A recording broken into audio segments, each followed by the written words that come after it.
salaamaaleykum ñu ngi leen di nuyu yéen ñëpp di leen ziar di leen jox seen wàccuwaay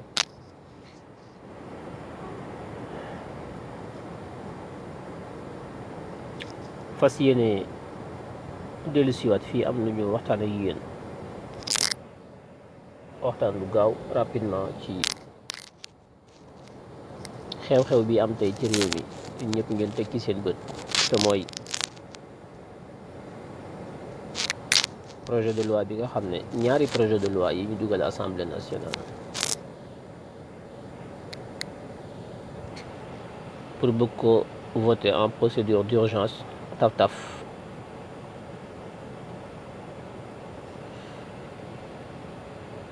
am na lu ma leen ci waxoon démb ci jubluwaay bi ni ñu ko bëgg a defee ak sabab bi li tax ñu bëgg ko def ndax pexe yi ñu amoon yëpp def nañ ko pour mën a faagaagal ñenn ñi leen ni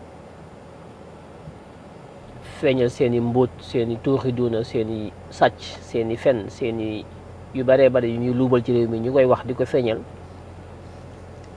ñoom la ñu bëgg faagaagal waaw te faagaal gi dañ cee boole fexe ba mu tar maanaam loi yi fi nekkoon ci réew mi nga xam ne li ñu bëgg a condamné yëpp lii nga xam ne ay daan yu ñu bëgg a teg nit ñi la daan yooyu mosu fee jóg amoon na fi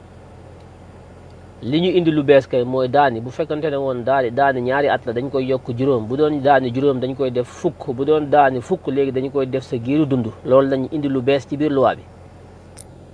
waaye daan yi ñu fi indi yëpp def ko ci loi bii daan yi mi ngi woon ci code pénal bi yàgg na fi waaye liñ ci indi lu bees mooy dañ koo ful daan ya ca nekk muy pen yi dañ koo ful 4 fois 5 fois yenn yi dañ koo ful sax mu nekk sa ngir dund loolu mooy li bees te ñoom waxuñu ko maa ngi leen dégg nañ ñuy lay di utu lay naan Union européenne Nations Unies Sénégal dafa signé ay convention yooyu moo tax Sénégal waroon mën a signé yenn yi ci wàllu terrorisme tout ça di lay ba tudd xam nga CEDEAO UEMOA lu ne ñu ngi koy lay te loolu lépp mësuñu ko mas a nangoo dégg du ci code électoral bi du ci parrainage bi du ci procès Karim Wade du ci procès Khalifa Sall amul lu ñu mas a nangu lu jóge CEDEAO waaye tey moom soxla nañ CEDEAO pour jàllale seen loi loolu moom kenn yéen sénégalais yi xam ngeen kon ñi ngeen seqal mbir yi yéen façon nit lañ li des duñ ci sori yéen a ñu gën a xam li xew yéen a ñu gën a xam ñi ñu ko seqal li ñu xamagun te war koo def mooy naka lañ fas yéenee jaamaarloo ak ñoom ba ñu abal ñun ci ñu mu gën a gaawee ndax amatul wax amatul lu ñuy nettali amatul loo xam ne yéen xamu leen ko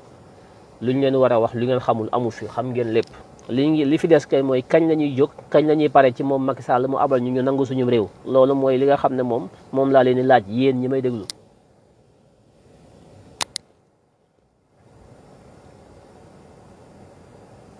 loolu mooy laaj bi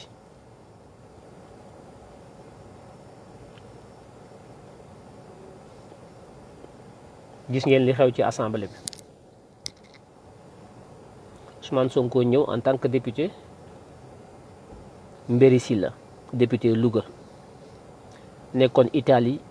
France Belgique di jaay drogue mooy liggéeyee moom la ko ñëpp xamee ñu ko xam Europe ñëpp laaj leen ku leen neex def leen seen enquête c'est un vendeur un trafiquant de drogue dañ ko génne Europe dafa daw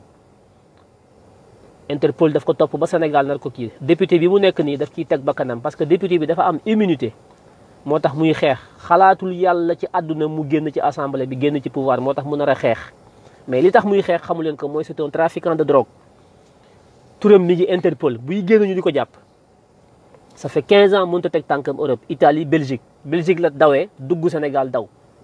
ñu koy topp mu dem làqatu ji Macky Sall ñëw mu ànd ak moom Macky Sall falu mu nekk ci biir nguur gi toog mais mënut a teg tànkam Europe fu mu ko teg gaay jàpp ko ndax drogue moo doon liggéeyam jaay drogue moom Mbéri Sylla mi ngeen gis mu naan dóor naa Ousmane Sonko léegi la réew may neex Macky Sall mooy fekk ku tekkiwul dara ab jaaykatu drogue mu fóot ko ba mu set fekk ab trafiquant de billets comme Bougazelli mu fóot ko ba mu set mooy fekk ko Alioune Sall mu tekkiwul dara mu def ko milliardaire fekk Aliou Dembourou Sall bi nga xam ne jaay sunguf moo nekkoon métier ak sàmm ratt meew di naan Aliou Dembourou Sall muy menacé Toussaint Manga naan jaas yaa ngi nii ci biti boo génnee di nga xam ci kaw hémicycle bi ci pupitre assemblée bi nga xam ne fa la ñuy voté loi antiterroriste député Macky Sall taxaw di menacer nit ñi ne jaasi lay génne bu Toussaint Manga génne ci biti kooku loi bi ñuy wax ñoom bu doon dëgg la ci ñoom foofu lañ ko koy njëkk a appliqué moom Aliou Dembourou Sow Moustapha Niasse gi toog ci ginnaawam doomi raam ji waxul dara ñoom ñëpp ñu ngi toog nee nañu opposition bi dañuy xooqatalaate dañuy door dañuy toj Aliou Dembourou Sow taxaw na ci assemblée bi fi ñu waree wotee loi bi na sama jaasi laa yore ku ma fekk si ma dóor la ko ñoom kon ana li ñuy woote lan la Macky Sall ak Malick Sall góor jigéen boobu nga xam ne li ko booleeg Macky Sall mooy homosexualité moo leen boole Malick Sall ak Macky Sall góor jigéen moo leen boole dinaa ci ñëw góor jigéen ak Macky Sall dinaa ci ñëw ba mu leer li ko tàqaleeg Marème Faye Sall ba dootu déggatu leen Marème Faye Sall góor jigéen ci la bokk dinaa ci ñëw ba mu leer te xam naa kuy faru Macky Sall góor jigéen bi belge la c'est un belge il est en Belgique biir palais bi la Cheikh Omar Diagne waxoon dañ fay organiser ay soirée góor jigéen li ma leen di wax dem leen ngeen gëstu ko du ma waxantu lobby homosexuel bi góor jigéen ñi nag ñoo nekk ci ginnaaw Macky Sall ak Malick Sall bii ngeen gis mu jox justice bi c'est un homosexuel ki yore armée bi muy ki dëkk Tamba Sidiki Kaba homosexuel la nous sommes gouvernés par des homosexuels ay góor jigéen ñoo yor ñoo nekk ci nguur gi moo tax ñuy xeex pour bëgg loolu jóge fi c'est ça la vérité du jeex de góor jigéen ñi nekkul ñu ci politique bi de ñu ngi fépp ñi ngi fépp te daañu leen cité ñoom ñëpp benn par benn parce que loolu bëgguñu fa woon a àgg waaye nag il faut ñu àgg fa parce que gis nañ ne ñii ñun ñooy am lu ñuy seet am lu ñuy jomm am lu ñuy bañ waaye ñoom jommuñu dara seetuñu dara bañuñu dara léegi nag la amul dara léegi nag comme moom œil pour œil la dent pour dent fii lañ taxaw def pétition ñoom Ababacar Mboup sàmm sa jikko yi ñoom ñëpp Cheikh Omar Diagne bëgguñu góor jigéen ci réew mi ku d'accord yëkkati sa loxo kaay signé ku d'accordul ñu xam ne d'accordoo ba léegi Macky Sall signé gul suñu pétition Macky Sall signé gu ko de pétition bi signé wu ko du ko signé Sidiki Kaba du ko signé Malick Sall bi yor justice du ko signé kenn du ko ci signé ci ñoom ñemewuñ ko loolu moo waroon nekk débat ci réew mi Sénégal ñi fi yeewoo ñu ëpp ci réew mi ne bëgguñu góor jigéen ci réew mi dañoo bëgg ñu criminaliser ko def ko crime loi bi ñu taxawal tey naan dañuy jël yenn peine yi def ko mu nekk ay peine criminelle war a changer code pénal bi ak code de procédure pénale bi pour bëgg a faagaagal ay opposants ay journalistes yoo xam ne ànduñoo ak ñoom ak képp ku contre nguur gi ñu bëgg leen a jàpp suba tëj leen ci kaso bi seen ngir dund moom la ñuy négocier ci assemblée bi nii loi boobu tey jii li gënoon a yell mooy mu nekk loi boo xam ne dafay daan di képp ku nekk góor jigéen ci biir réew mi ndax loolu la waa réew mi bëgg nee nañu kilifa diine yi signé nañu pétition bi nee nañu ku nekk signé na waaye ba léegi ñoom kilifa diine yi kenn déggagu leen ci ñu jóg na Macky Sall na jël seen bëgg-bëgg boobu ñu fexe ba jëmmal ko ndax askanu Sénégal ñi ci ëpp loolu lañ bëgg ñu def ko loi boo xam ne dafay criminaliser góor jigéen képp ku nekk góor jigéen léegi dañ leen tëj fukki at wala sa giri dund ci réew mi loolu Macky Sall du ci taxaw te doo dégg benn kilifa diine bu ci wax lu tax ana diine ji ana yàlla ana suñu pas-pas yi ana li ñuy woote ne moom lañu gëm ana mu mënuñu koo jëmmal ab fukki nit ñoo nekk ci réew mi nekk ay góor jigéen jël suñu réew mi jël suñu loi yi di ko tëgg ci lu leen neex ci seen ay intérêt góor jigéen doo fi dégg benn kilifa diine bu yëkkati kàddoom ba ko Senghor bëggee def sur le code de la famille Alaaji Abdoul Aziz Sy Dabakh dafa taxaw opposé ba ko Senghor bëggee def Serigne Cheikh Gaynde Fatma dafa taxaw opposé ñëpp gis bañ ko bëggee def Mawlana Cheikh Ibrahima Niass dafa taxaw ñoom ñett ñi ñoo nekkoon ca booba jamono ñu taxaw yëkkati seen kàddu nit ñi di ko dégg ñu ne Senghor ànd nañu ci lii di ko xeex moo xam am nañ ci ndam moo xam amuñu ci ndam waaye bañ nañu ba Sénégal gépp xam ne bañ nañu ba keroog yàlla di wàllu bolfu bi di tëj àdduna bi ñun ñëpp daañu xam ne suñu doom yëpp daañu xam ne Serigne Cheikh Mbacké Gaynde Fatma Alaaji Abdoul Aziz Sy Dabakh Mawlana Cheikh Ibrahima Niass dañoo yàggoon di bañ ci lépp loo xam ne bokkul ak seen i pas-pas ak seen i gëm-gëm ne duñu ko dund di ko bañ bañu damm seen loxo waaye bañ nañ ko loolu tey gisoo kenn ci ñi fi nekk naan kilifa diine nañ ku ko bañ Macky Sall góor jigéen la Malick Sall bi justice bi góor jigéen la Sidiki Kaba bi armée bi góor jigéen la ak ñeneen ak ñeneen daañ ci ñëwaat comme léegi loolu la ñu bëgg dana leer ñu naan dañuy criminaliser dañuy wax ak kërëb dañuy sóob duñu criminaliser kenn duñ ci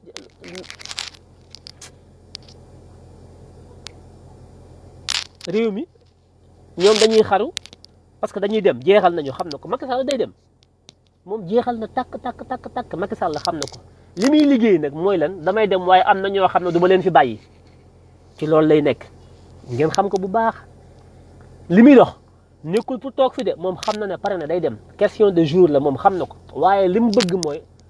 buy dem am na koo xam ne moom du ko fi wuutu mukk muy ku ñuy wax Ousmane Sonko moom dana fexe ba damm ay laafam ba faagagal ko yéenewul moom muy génn ci nguur gi Ousmane Sonko dugg kooku moom taal ab séb bu dugg ci moo ko gënal ci loolu lay liggéey fi mu toll nii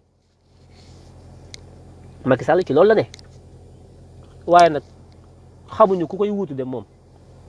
waaye ka ko war a wuutu moom yàlla tudd na ko ba noppi moom Macky Sall mënu dara te dana dem ci nii wala ci ne te yàggatul réew mi mënuñoo ñàkk bañ a am nattu bu mel ne Macky Sall parce que dañ ne ay jullit lañ te amuñu jëf jullit ju ñuy jëf dañu ne ay jullit lañ te bu wax dëgg jotee duñu yëkkati suñu làmmiñ ñu wax ko dañu ne ay jullit lañ te naafeq lañu gën a jege nekk jullit ñu ëpp ci askan wi naafeq lañu gën a nekk ndax ñeme wuñu wax dëgg layam yi ak wër-wërloo ak naan lii dafa ñaaw lii dafa rafet lu ñaaw amul lu rafet amul lu dul li yàlla rafetal lu ñaaw lu rafet amul lu ñaaw amul lu dul li yàlla ñaawal li yàlla ne mooy dëgg loolu mooy li rafet li yàlla ñaawal loolu mooy li ñaaw leneen li ki des yëpp seen i mbiri bopp la ak seen i aadaaki ak seen i hypocrisie seen i naafeq man nag duma ci bokk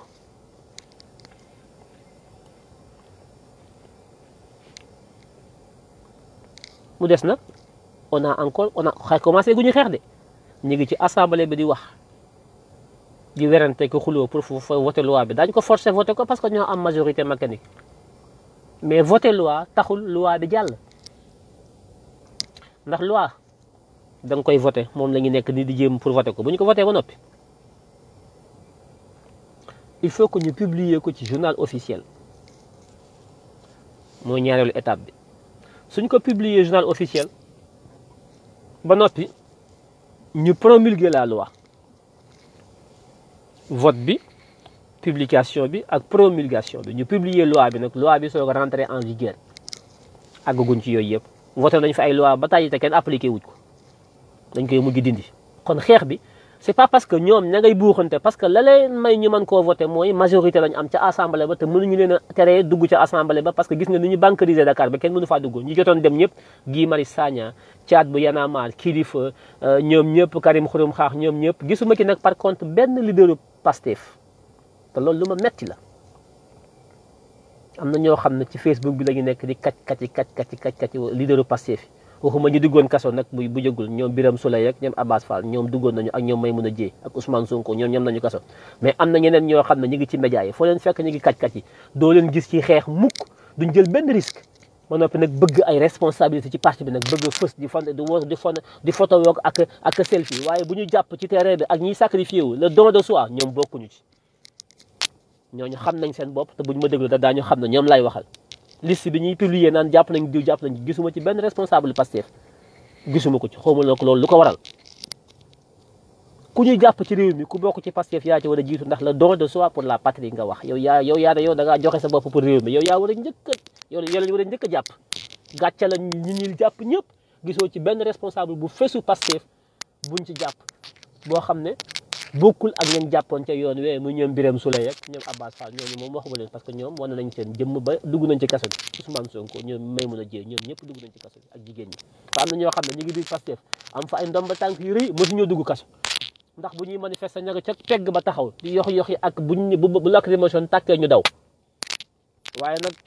bu jàmm amee ba ñu teg taabal yi léegi maam ful bi génn Sonko nga gis leen ñu nekk ci watu Ousmane Sonko di selfie ak di profito kenn dootuñu nax lu waay du wuyoo da koy nuru mënu leen a bëgg ay ndomba tànk ay responsabilité ci parti bi fës te bu bisu dee taxawee ngeen làqatu taxaw fële ne du ngeen dee Ousmane Sonko tey dafa xeex ndax dañ koo titiyee dugg ci assemblée bi ab jaaykatu drogue bu ñuy wax Mbéri Sylla dëkk Louga jaay drogue Macky Sall mooy fekk jaaykatu drogue mu def ko député fekk kuy trafiqué billet mu def ko député fekk kuy sàmm comme Aliou Dembourou Sow yor jaasi mu def ko député mu taxaw ci kaw pupitre de assemblée bi di menacer Toussaint Manga ne man sama jaasi laa yor booy génn ma di la ko caw ñëpp yi dégg ñu ne ñoom ñoo bëgg a lutter contre le terrorisme ñoom ñi war a voter loi bi kenn ci ñoom taxaw na man sama jaasi laa yor ñu ne wooy ñoom ñooy xeex terrorisme mais dans quel pays nous sommes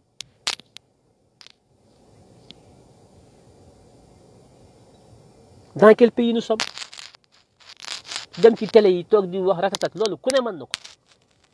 du mën a bokkul ci xeex bi ci la bokk waaye du loolu kese de bu lacrymogène yi taxee da nga war a taxaw bu dugg kaso jotee kenn war la faa jiitu pourquoi Guy Marius Sagna dugg kaso bés bu nekk pourquoi kilifa di dugg kaso bés bu nekk pourquoi Alioune Sall Y'en a marre dugg kaso bés bu nekk pourquoi Karim Xurum Xaax kon ñoom ñoo leen gën a nekk ay patriotes ñoo leen ëpp fit yéen ñi wooye seen bopp patriote ana ngeen kenn duñu nax de kenn duñu nax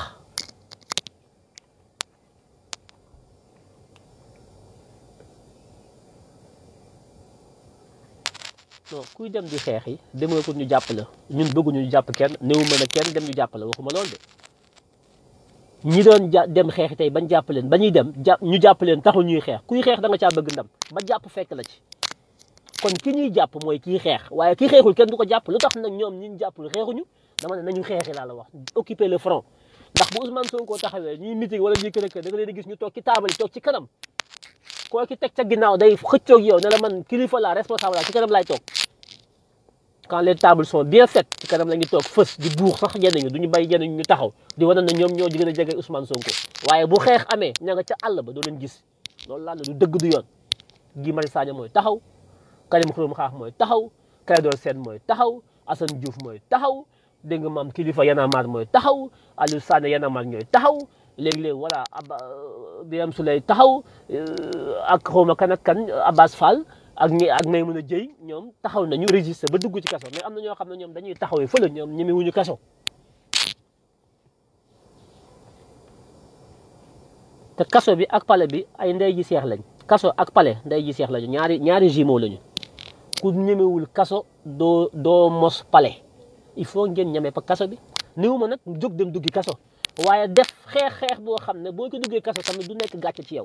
ndax da nga li ngay xeex moo ëpp solo li ngay xeex muy àq ak yelleef da nga ciy teg sa bakkan boo ko duggee kaso loolu kaso du gàcce kaso léegi lan la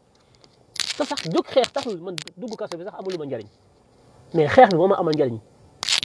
am na ñoo xam ne doo leen gis ci manifestation jamais duñu manifester jamais am na ci biir Pastef ñoo xam ne mosuma leen a gis manifestation c'est inadmissible quand même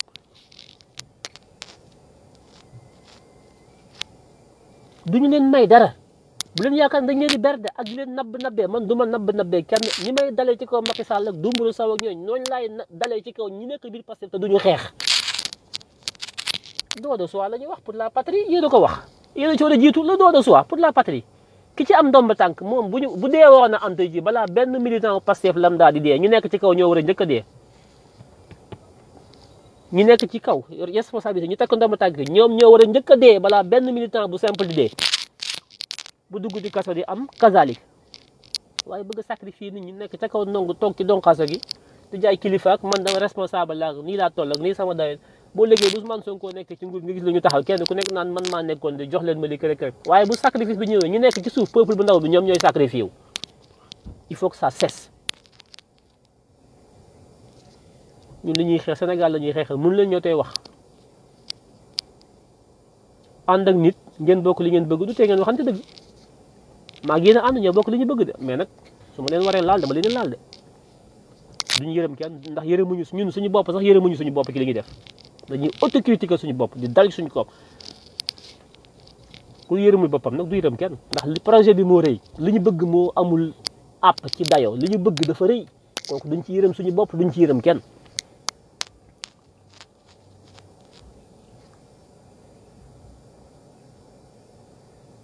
waaw parce que des fois je bouge su fekkee micro bi dafay grésiller ngeen wax ma su fekkee baax na ngeen wax ma aussi non xawma waa Pastef yëpp waaye am na ñoo xam ne de ràññee nañ leen torop ci télévision yi ak ci taabal yi ñooñu xam naa leen am na ñoo xam ne damay bañ a tudd tur mais am na ñu ma ràññee ba rek ci taabal yi ak télévision yi mais ñooñu doo leen gis ci manifestation yi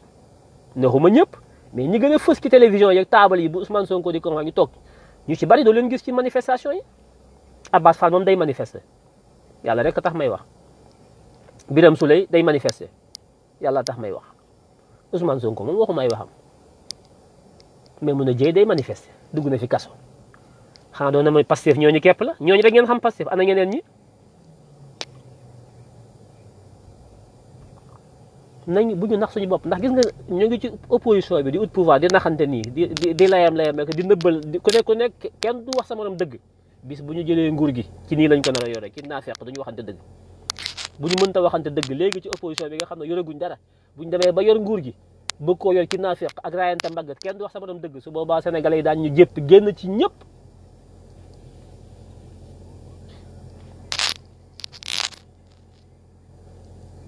kon loolu dama ko doon wax di jàll rek waaye taxul woon sax may wax waaye nag il faut ñu leeral ko mu leer.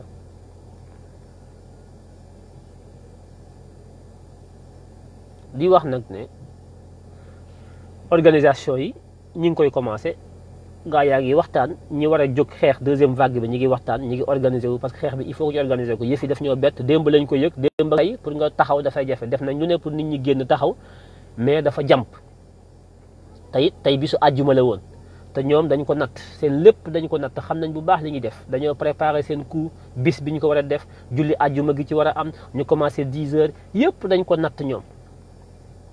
seeni mbir dañ ko natt préparé ko dañuy bett tout le temps loolu yàgg naa ko wax ne ñu Macky tout le temps dafay nekk en avance ci opposition bi ak ci Sénégalais yi ndax la muy def da koy nëbb ba mu ñor mu soo ko yàq ko waaye ba tey ñi ngi préparé wu ndax voté loi bi mën nañ ko def mécaniquement parce que ñoo am majorité te mënuñu dugg ci assemblée bi ndax bancarisé nañ Dakar gépp ba kenn mënta dugg ku ñëw ñu jàpp ku ñëw ñu jàpp ku ñëw ñu jàpp mais loolu li ko waral mooy mbooloo mi waroon a jóg moo jógul mais su mbooloo mi waroon a jóg ñëwee kon mënuñoo jàpp ñëpp ndax xajuñu ci kaso yi ajjuma gi tamit dox fi ndax nit ñi dañuy julli ji ajjuma ndax sénégalais moom bu tubaab bi doon dellu tey di jël Sénégal ci bisu ajjuma da koy jël facilement ndax ñoom dañuy julli ji ba noppi soo ko julli ki tubaab bi ndax diine jooyu noonu ñoom noonu lañ déggee diine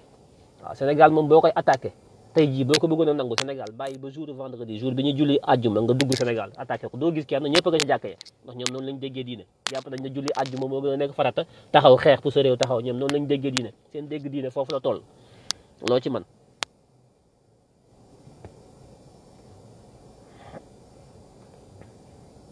oui ils ne devront pas se faire arrêter sitôt je suis d'accord mais nañu manifester ji lu tax duñu manifester nu mu ñu arrêté leen de man bëgguma ñu arrêté kenn mais dama ne ñoom lu tax manifester wuñu ñi may wax ne kenn jàpp ñu leen parce que manifester wuñu man dama bëgg ñu manifester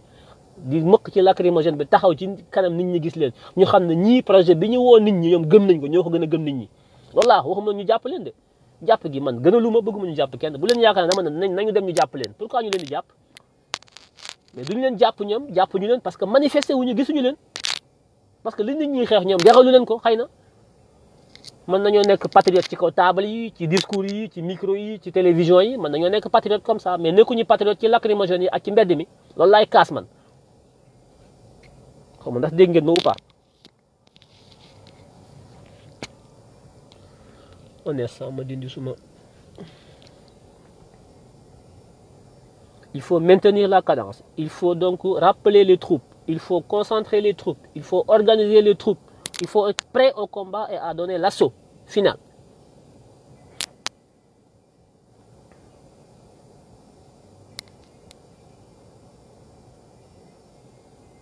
On a affaire à des vailloux. Macky Sall, tout le monde l'a quitté. Il n'a plus personne autour de lui. Il est seul et seul. Il n'a plus confiance en personne parce que comme il a confiance, il n'y a pas de tout le monde. Ça, c'est moi qui vous le dis. Il n'a plus personne autour de lui. Il est seul de tenir. Il sait que son pouvoir est fini, mais il veut partir avec Ousmane Sonko. Moi, je suis là, beaucoup de fait bas. Qui l'ont lay dox.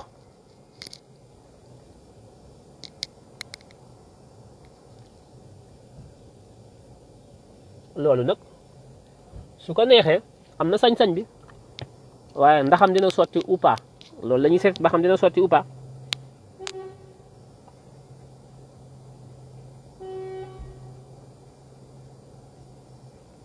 Pape Diop mu ak ne toon yaa ngi bàyyi débat bi de waaw Pape Diop lan mooy débat bi comme yow mi waxul yaa xam luy débat bi man mi wax kon waaye maa ngi lay laaj lan mooy débat bi yow wax ma débat bi mooy lan Pape Diop luy débat bi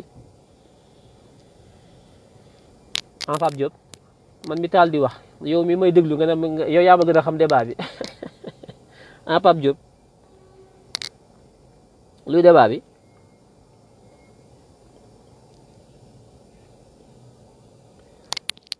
bon may wax ne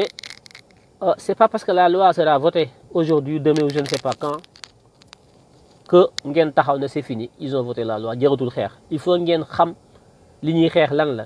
voté loi taxul ñu appliquer loi bi, voté loi taxul loi bi dégg nga maam nekk loo xam ne lu sotti la, voté loi bi taxul ñoom ñu am li ñu bëgg ba léegi, parce que bu ñu ko voté daañu ko publier journal officiel. bu ñu ko publier journal officiel daañu ko promulguer pour loi bi commencer effective. balaa booba ñun bés bu nekk dañuy xeex te xeex bi tey lay tàmbali incha allah. tey weekend bi moom bu soobee yàlla bu kenn am jàmm, ndax ñoom dañ ñoo bëgg a xañ suñu jàmm. nit nag bu la bëggee xañ sa jàmm da nga koy xañ jàmmam.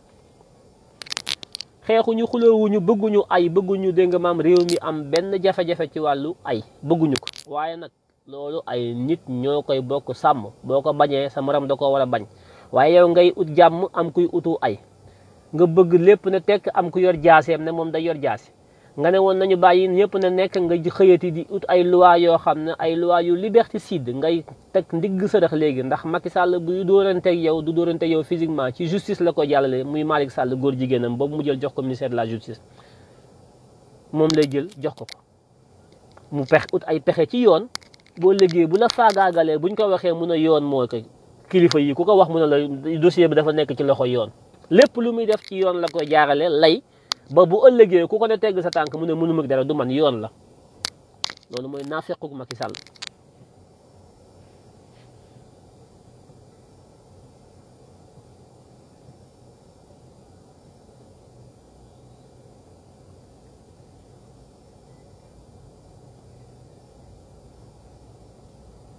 il faut que dès aujourd'hui tey organisation yi ñuy waajal yëpp jeex. soxlaatuñu dem assemblée nationale parce que ña ngay def la ñuy def. la ca des mooy lañ daan def rek def ko mieux cette fois-ci, préparer ko mieux ak cadence bu taxaw. tëra teggi nag amul teggi sa tànk, teg ci accélérateur bi rek accéléré ba mu sës. bu kenn teggi sa tànk, na tar na bar te bu kenn teggi sa tànk guddeeg bëccëg nag. dégg naa am na ci ñoom ñuy jóg di xoqatalaate di wax yi kenn xamul. daañu xam ba xam ñoom li ñuy wax dëgg la ci ñoom ou pas, on va voir. am na ñu commencé yor seen làmmiñ wu rëy parce que ñooñu première vague ba dañoo dawoon làqatu ba bëgg a dem ci Ousmane Sonko, bëgg a transhumé. ñu génn bi yëf yi seddee ñu kenn ku nekk génn ci sa terrier di wax di rëy làmmiñ, ñu tuumaal leen ñu weddi. léegi ñoom ñoo jógaat nag di bander les muscles naan ku fi yëngu da nga xam. on va voir. jërul wax. bu soobee yàlla bis naka tey à partir d'aujourd'hui ñoom daañu xam fii guddi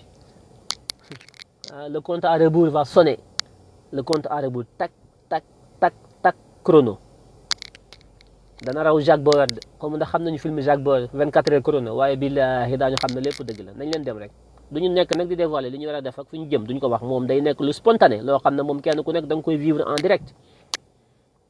diaspora bi seen contribution financière lañ soxla, appuyer les troupes qui sont sur le terrain. maa ngi wax ak sama frère sànq mu di ma ko wax na ma Italie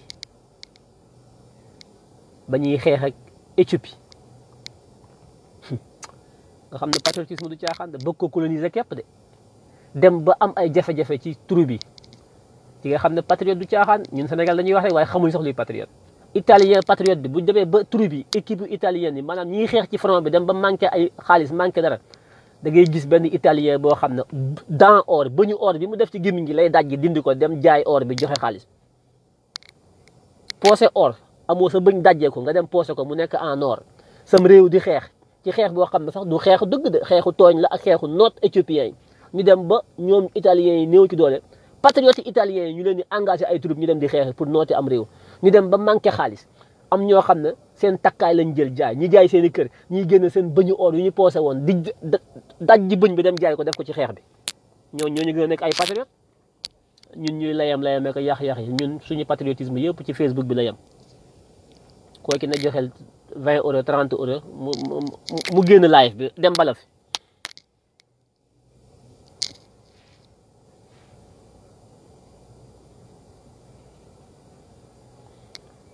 li ñuy xeex tey à partir d'aujourd'hui c'est le départ de Macky Sall, sa démission immédiate et sans condition.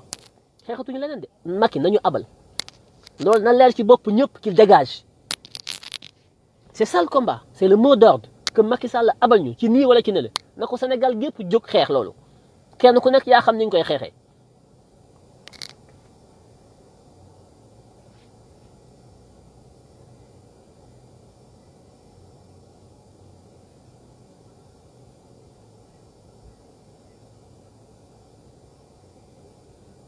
xeex bi soxlawul njiit xeex bu amee njiit du dox parce que day am hiérarchie ku nekk di xaar ordre déedéet soxlawuñ loolu xeex bi kenn ku ci nekk yaay xeexal sa bopp fi Sénégal toll soxlawuñu njiit ci kenn ku nekk yaay sa jiitu bopp la dal sam xel ak la nga jàpp ne boo ko defee mu am impact ci xeex bi ba Macky Sall dem kooku yaa koy def doo ci xaar kenn tu le fais avec responsabilité tu l'assumes soo ko mënee def ak mbooloo sa koñ ngeen def ko ci sa koñ kenn ku ci nekk fa nga nekk foofu ngay xeexee parce que dajaloo bi nañu dem fee nañu kooku logistique lay laaj ay oto lay laaj ay xaalis lay laaj ay paas lay laaj ay organisation te policiers yi dañ leen di tas déedéet il faut que mu nekk xam nga vietnamiens yi bi leen américains yi attaqué il faut ngeen gëstu de xool ni naka la vietnamiens yi xeexee ba duma américains yi la première puissance du monde dañu créé guérilla la ñu créé dugg ci àll beeg ñoom américains yi di waay di yuuxu di daw di jommi ne ay dëmm la ñu gis ñii duñu ay nit da ngay jékki-jékki gis benn vietnamien fa lay jóg kamikaze boum ci sa kaw rey 10 américains kooku xam nga nekkul naan ana chef bi di xaar kooku xam na li mu war a def ñun nag takkuñu ay bomb daluñu ci kaw kenn ay bomb waaye li ñu war a def moom yéen xam ngeen ko kenn ku ci nekk li nga war a def xam nga boo nga mën a def ci 5 ci 10 personnes parce que xamante ngeen yéen a bokk koñ kooku moom bu leen ci xaar kenn boum boum boum boum rek kenn am jàmm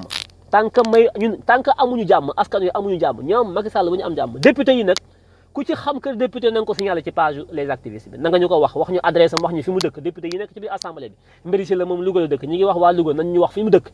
ñu xam ko député bu ki nekk fa mu dëkk nañ ko xam député yi voté loi bi yëpp nañu xam seen kër yi lañ ko war a def xam nañ ko duñ ko wax ci Facebook bi dañu yaakaar ne ñoom bu ñu leen wuy dañuy créer loi ay antiterrorisme ay loi yoo xam ne ku wax dañu yaakaar ne ñoom ñun dañuy tiit quoi ñun dañ leen a faale nañu créer seen arsenal de loi milliards de loi xoqatal def ci lu leen neex ñoom xamuñu sax ñu ko seqal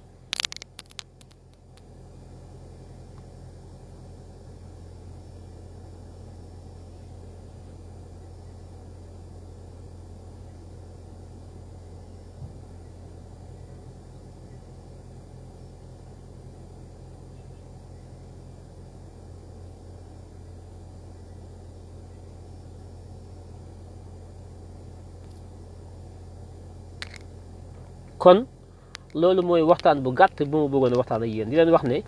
c'est pas parce que ñu ngi voté loi bi que ngeen jàpp ne xeex bi jeex na parce que loi bi jàll na déedéet xeex bi mi ngi soog a tàmbali voté loi taxul loi ba ñu koy doxal ndax dafa am lu bari lu fi dox te même bu ñu demoon ñoom ba la ñu war a def ci loi bi ba def ko ba promulguer ko ba bëgg koo appliquer loi bi dañ koy xeex duñ ko appliquer ci kenn maanaam xam nga kii xeex moom bokkul ak ki toog tant que ñu ngi xeex loi bi du dox kenn du ko appliquer tant que ñu ngi xeex procureur ba koy appliquer ak juge ba ñoom ñëpp mais vous imaginez là pouvoir yi ñu jox juge yi pouvoir yi ñu jox juge d'instruction yi di leen déglu di nangu say bien mais attends c'est pas possible Ousmane Sonko day xëy suba ñu nangu ko dem tëj ko ci kaso bi nangu ko dem génn jabare ci biti waaw def ko Cheikh Bamba Dièye def ko Barthélémy Diaz def ko Guy Marius Sagna def ko ñëpp dañ lay tëj ba noppi toroxal la génne la sa kër nangu ko accusé la na léegi jël sax alal jël say doom sànni ci àll bi ay doomeraam lañu ay nit lañu yoo xam ne da seen xol yee baaxul toroxal doomu aadama lañ mën kooku dafa laaj xeex de dafa laaj xeex li may wax nii kon nañu préparé wu bis naka tey àjjuma yu ci guddi tey ci kanam tuuti incha allah ci la résistance bi di commencer la résistance suñu constitution moo ñu ko may face à l'oppression la résistance devient une obligation pour le citoyen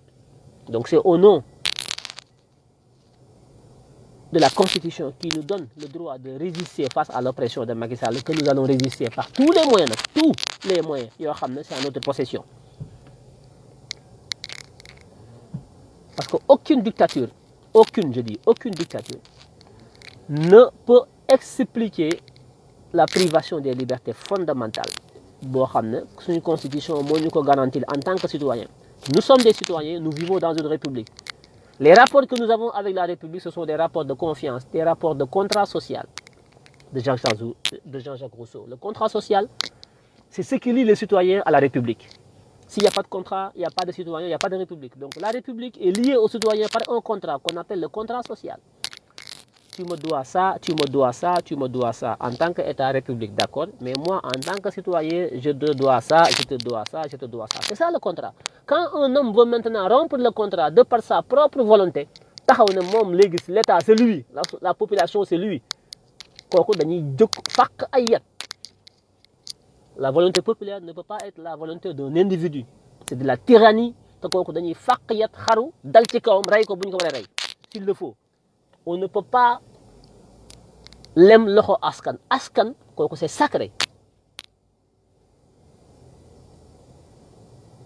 Alors, des fois, je bouge avec écouteur bis, donc ça fait un petit bruit.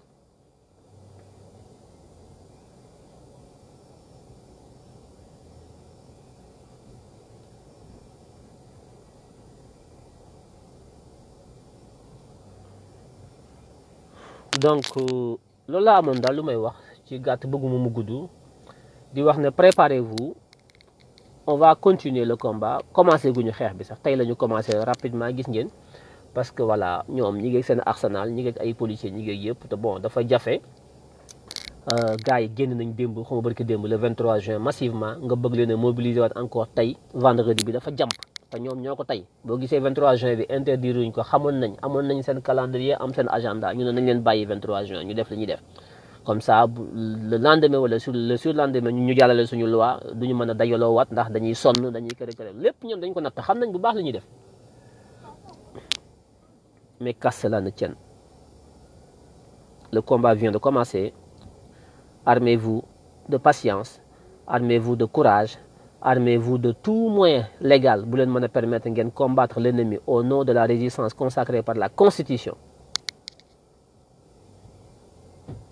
Wa Mbour, wa Diourbel,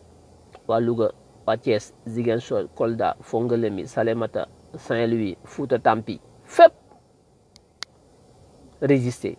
à partir de ce soir et de façon illimitée. Amatul app naan xeex bi fii day yem ñaari fan lañuy xeex taxaw déedéet dañu bu ñu commencé xeex tey duñu bàyyi tànk amuñu lañu bëgg amul app ba keroog mu ñuy abal rek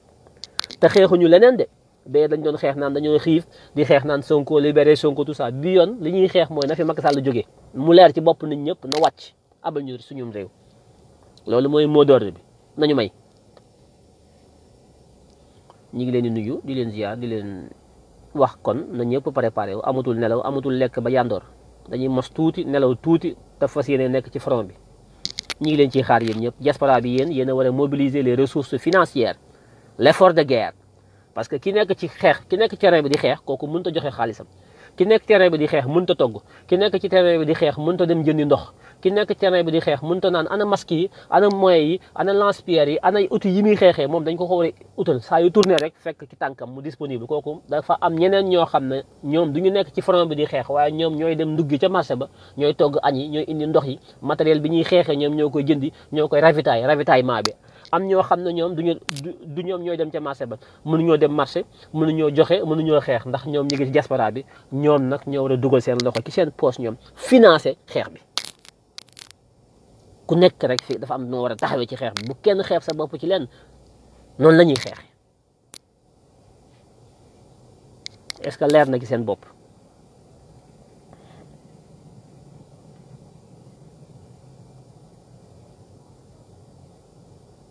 très bien comme c'est clair kon kenn ku ne xam nga li nga war a def yëgatul ñuy wax ju bari ak di live yu bari le temps est à l'action diaspora bi li ngeen war a def xam ngeen ko mooy soññu nit ñi di leen laayfal di wax na acca di encourager les jeunes di encourager xeexkat yi waaye bu laajee dugal loxo ci poche ñu dugal suñu loxo suñu poche ñun ñëpp yónnee leen ñu am ay jëmtuwaay pour mën a xeex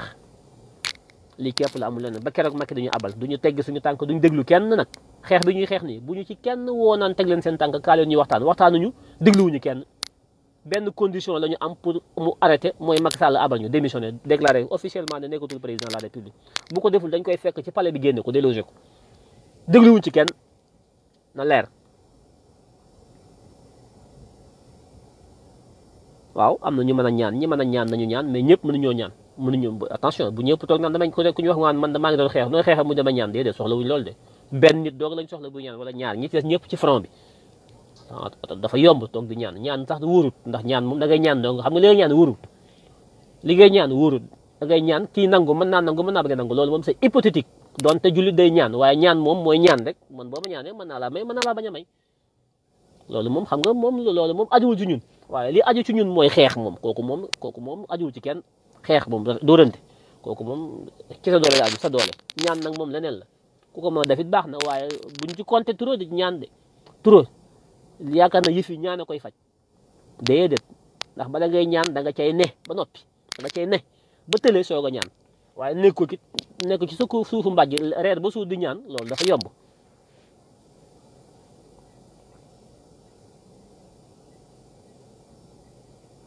kon su laajee ñu dikkaat rek ñu dikkaat su amee ay nouveauté su amoo ay consigne ay lu ñu war a def rek ñu dikkaat diaspora bi dégg ngeen kon seen warugar yéen li ngeen war a xam ngeen ko ñu nekk ci biir réew mi li leen war a xam ngeen ko goxaat bu ne nañ ko defee woon fañ ko defee woon waaye bi yoon dañ koy gën a làbbali mu gën a saf gën a gaaw ba noppi nag nekk loo xam ne kenn dootu ko téye dégg ngeen ma bu ngeen ma déggee rek c'est bien kon ba ci kanam incha allah daañu jokkoowaat bu ko laajee en avant. Vive la patrie, vive le Sénégal et vive les Sénégalais sans Macky Sall avec son équipe. Et la fin approche. Ba ci kanam ñi ngi leen di nuyu yéen ñëpp di leen jox seen wàccuwaay